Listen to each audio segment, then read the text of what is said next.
Welcome to our third annual research webinar. We're so excited to have you here. My name is Adam Sobel, and I'm the founder and CEO of CareBand. And I'm so excited to share what we've accomplished over the past year and where we're going for 2022. We're also joined by three of our outstanding core research collaborators who are going to share more about the projects that we're working on together. As I mentioned, my name is Adam Sobel, and I'm the founder and CEO of CareBand. I'm a serial entrepreneur with a passion for helping people using technology. My background is in cybersecurity and software engineering. I'm joined by an outstanding team of researchers. First off, Dr. Phyllis Gasper. She has over 30 years of experience in long-term care and nursing research. Second, Dr. Sriram Nitarajan. He has over 20 years in artificial intelligence and machine learning. He's also currently the director of the Statistical AI and Relational Learning Group at University of Texas, Dallas. And our newest member of the team, Elena Doe. Elena came to CareBand after completing a research fellowship at the NIH. She currently leads our research studies and collaborations. Our agenda today is to go through a little bit about CareBand and our history and what the product and solution does, and then dive into our research projects that we're currently working on and where we're going for 2022, and then to wrap up about how you can get involved and get engaged with CareBand. So a little bit about us. We got started about 5 years ago, again, focused on helping people living with dementia and Alzheimer's stay safe and out of the hospital. We're headquartered in Chicago, and we currently have two paths of the company. The first path is commercialization, of selling the product and getting it out there into people's homes as well as into senior living facilities. The second is with research. This is where we work with the NIH and other government funding agencies to be able to prove out the efficacy and how the solution actually works and impacts people's lives. Our team combines over 30 years of experts in low power wireless technologies, as well as healthcare and cybersecurity that all come together to create our end-to-end solution. As you know already, the world is aging. Today, there's about 50 million people living with dementia worldwide, yet that number is expected to triple up to nearly 150 million people by 2050. The cost of care is significant, and it's not slowing down anytime soon. While these numbers are massive, the opportunity to act and to innovate is now. CareBand is focused on 5 areas that empower people living with dementia. First, autonomy. We know based on our research that people with dementia want and still can make decisions on their own. Number 2, releasing the mental burden. The traditional mindset of giving care to somebody or being able to take care of that individual isn't true. What we see actually is to give that person support or extra support as they need it when they need it. Third, feel needed. This is crucial for people living with dementia as well as older adults. It's important to maintain that sense of being needed through social connections, either through your family or your community. Fourth, removing the label. We see people living with dementia not as being sick or patients, just as people. So we don't want to label them at all. And lastly, support. We partner with a number of different organizations in the dementia and Alzheimer's ecosystem, such as the Dementia Action Alliance, that to gather real feedback and insight from people that informs our product and our solution. All of this together creates an encompassed, full solution, holistic solution to help people with dementia and Alzheimer's. Our solution works in a few main ways. At the core is our location tracking. So this is where we're able to understand if someone's in their bedroom, their bathroom, their kitchen, kind of that indoor location tracking. We can also understand perimeters or exits. So when somebody gets near a door and when they exit, there's notifications around those that can be enabled or disabled. And then when they're outside, providing location of where that person is, or if they're able to take a walk outside and maybe they change their pattern, we can understand that as well. The second layer is activity within location, or context within location. So here we're looking at activities of daily living and putting embedded machine learning onto our devices to be able to sense different patterns or different things that are happening in that individual's life. Based on all of our research about 5 years ago, we learned that there are three main challenges around designing a solution for individuals living with dementia. I'm not going to go into all of them, but the biggest challenge that we found was that older adults, specifically those with dementia, might not have a smartphone or even know how to use a smartphone. And they might not even have Wi-Fi in their homes, or in senior living facilities might not even have Wi-Fi. So connectivity ended up being a big challenge of our solution. Today, we leverage a new kind of connectivity, the connectivity that doesn't rely on using a smartphone or Wi-Fi to send data from point A to point B. This connectivity is called LoRaWAN.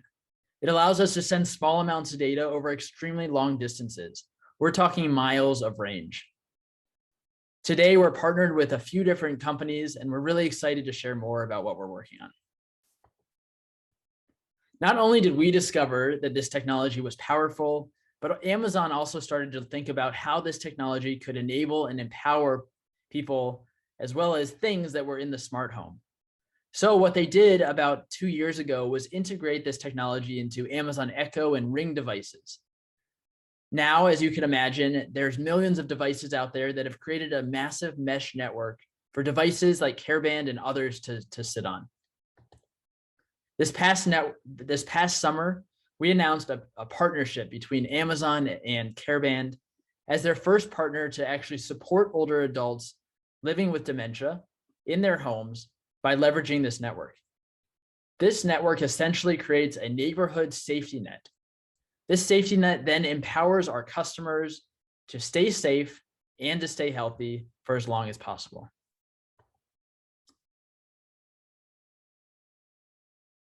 Now that you know a little bit more about our company and our solution, it's time to dig into the research. Elena, take it away.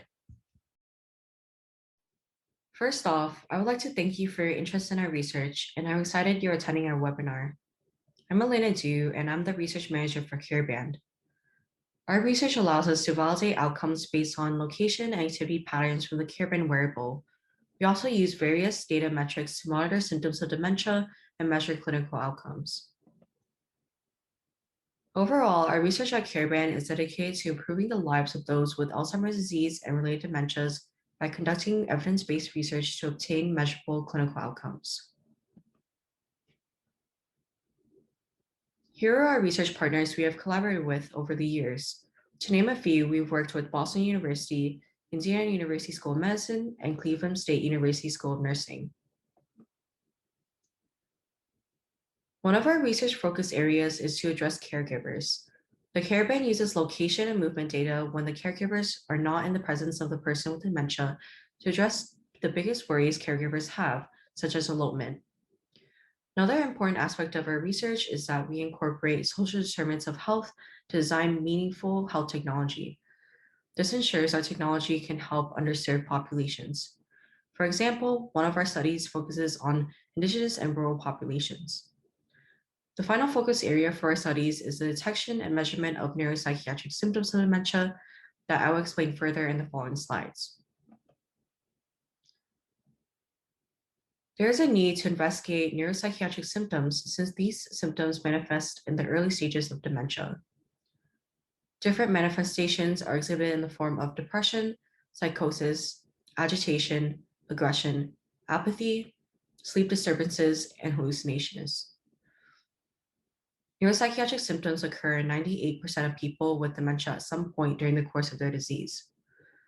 The symptoms are associated with poor patient and caregiver outcomes, including excess morbidity and mortality, increased healthcare utilization, and earlier nursing home placement, as well as caregiver stress, depression, and reduced employment.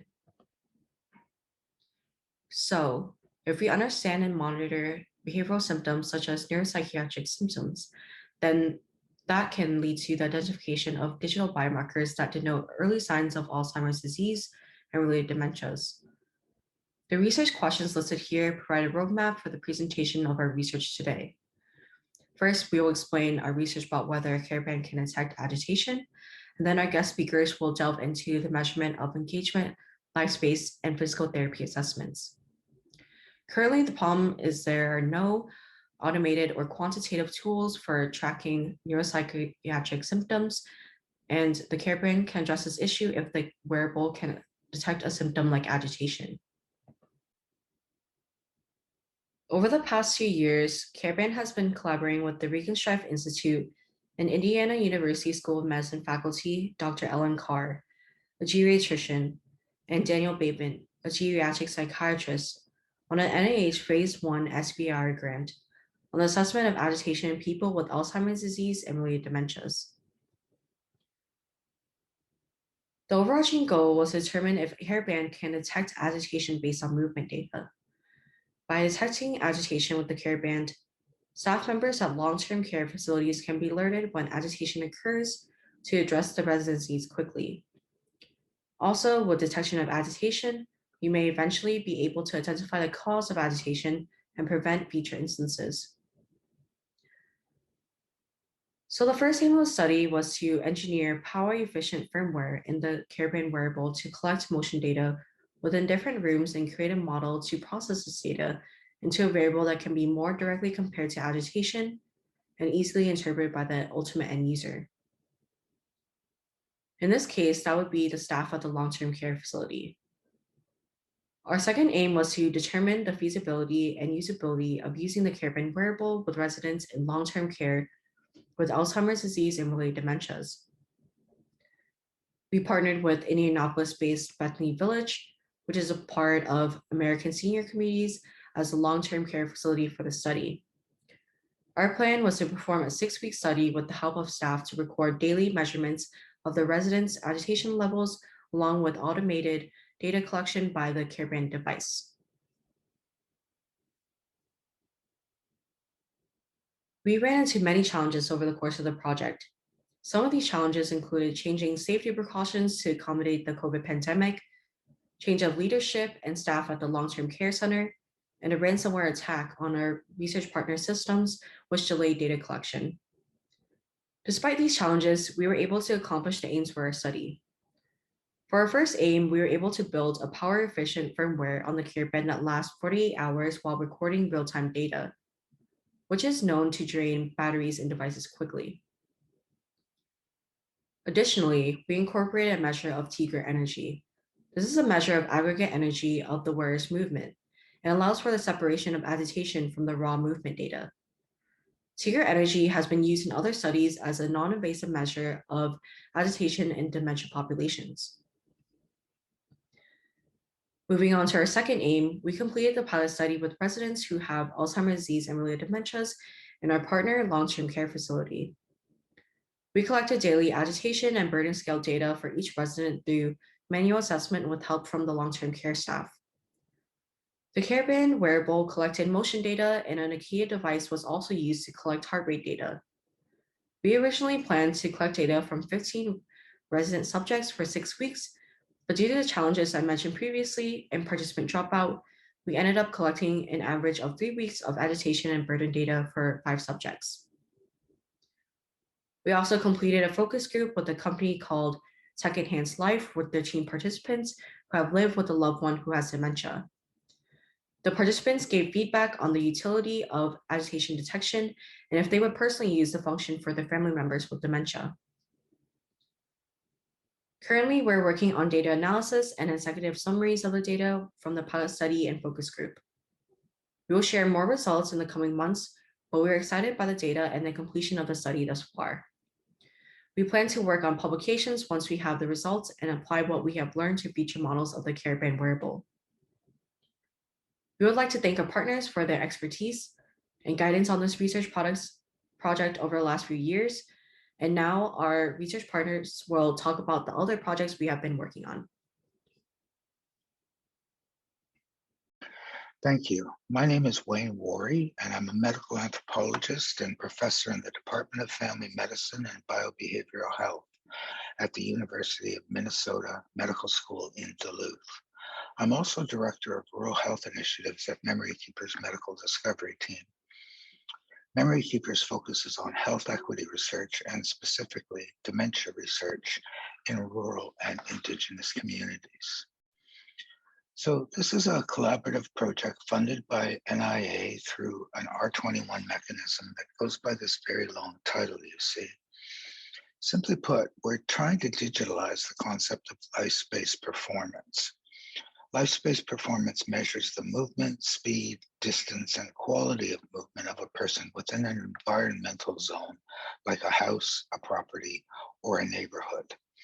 We know that as a person's life space shrinks, as the distance they travel lessens, or the quality of their movement declines, they're at greater risk of dementia.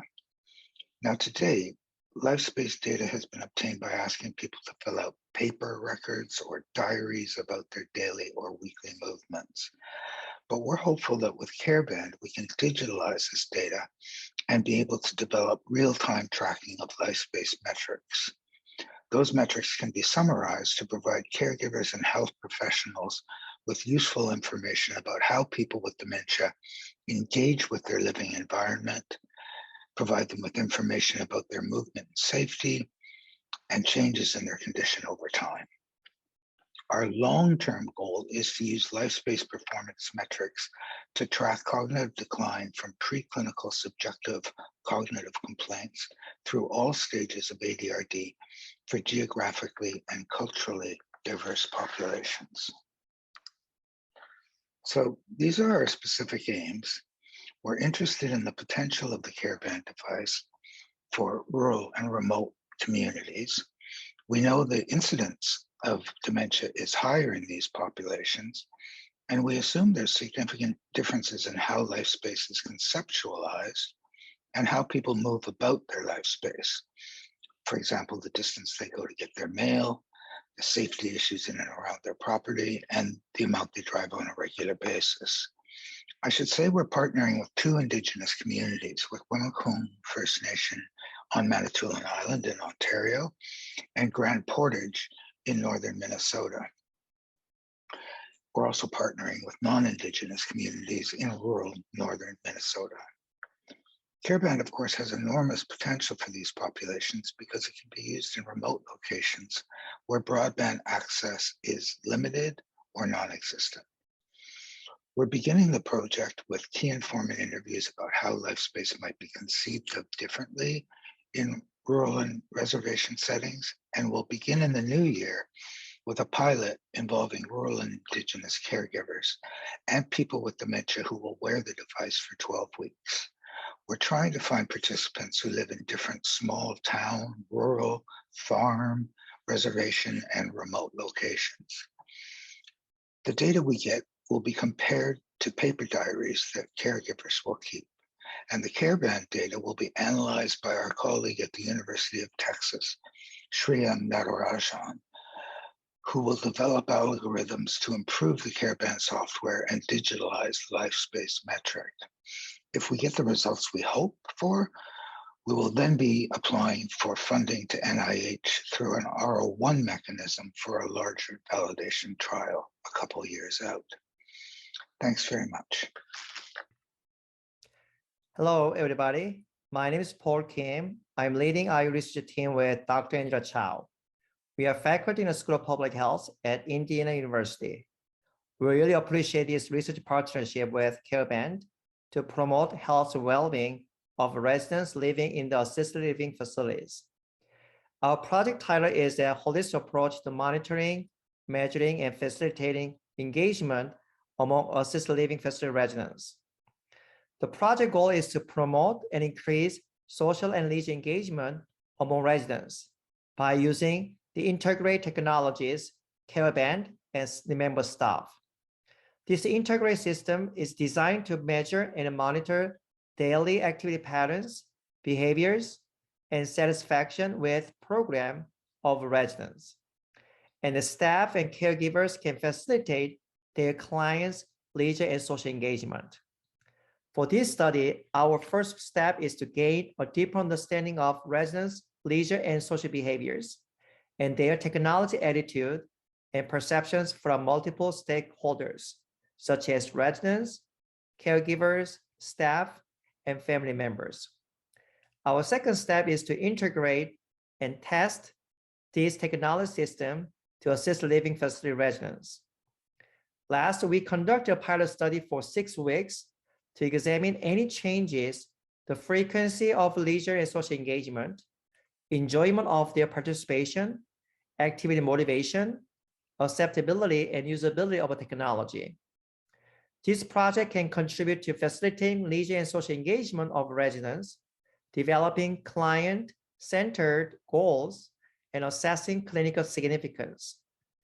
Our research team continue putting efforts to facilitate and motivate leisure and social engagement among residents by using these 2 technologies. And activity professionals, staff, and caregivers can benefit from monitoring, encouraging their clients' participation in activities.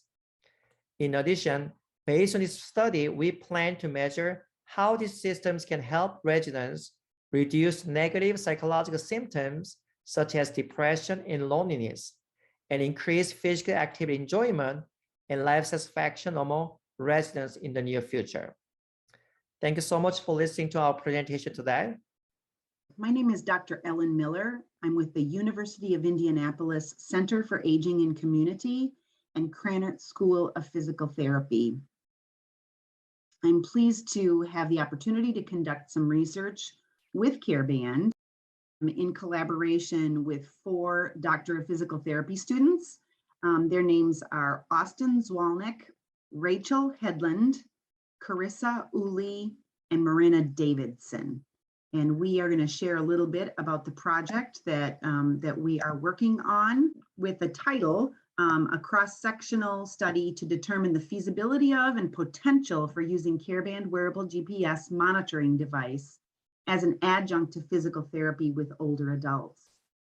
Again, primarily feasibility, but we're also looking at machine learning models for some traditional physical therapy assessments, a comparison between a waist device versus the wrist device, and then the potential for using it as a physical therapy assist in the clinic.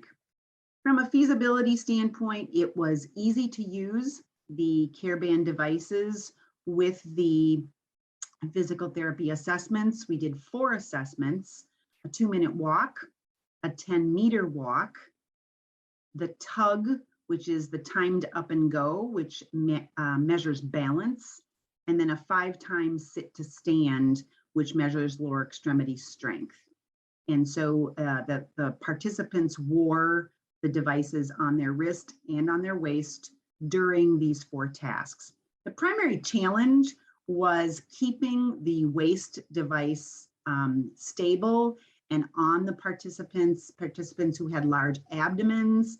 We attached it on a belt, and sometimes with the sit to stand activities, the device would wiggle and sometimes even pop off. So we have some work to do from a feasibility standpoint with wearing that waist device with those who have larger abdomens. But otherwise, it was very feasible to use the devices during those clinical tests.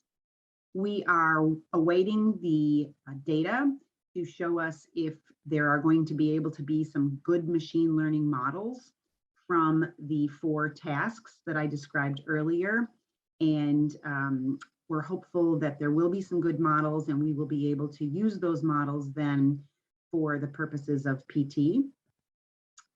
The waist versus wrist devices, we really wanted to, we hypothesized that the waist device would give more accurate readings simply because it is more nearer to the center of mass on the participants as they were performing the 4 gross motor activities. So we have yet to see that data, but we're eager to determine if there really is a meaningful difference between the waist and wrist devices. And lastly, while it's easy to perform the 4 tasks that I mentioned in the clinical setting, we anticipate that perhaps the CareBand could be useful during telehealth visits, as well as to look at the consistency of patients during home PT. If they are, if we give them a home exercise program and want them to do that at home, we anticipate that we might be able to use the CareBand device to help us know exactly what the participant is doing in their home environment. So I look forward to your questions and thank you for your attention. As you can see, CareBand is being used for all kinds of different use cases, from detecting agitation to supporting people living in rural and indigenous communities. And there's so much more that we can do. If you know of any projects or you're interested in something, feel free to reach out to us at careband.co/research. Thank you again for your time today. I hope you learned something. And if you have any questions, feel free to ask us. We're here today. We'll stay on for a few more minutes here, or feel free to email us. Thank you again for joining.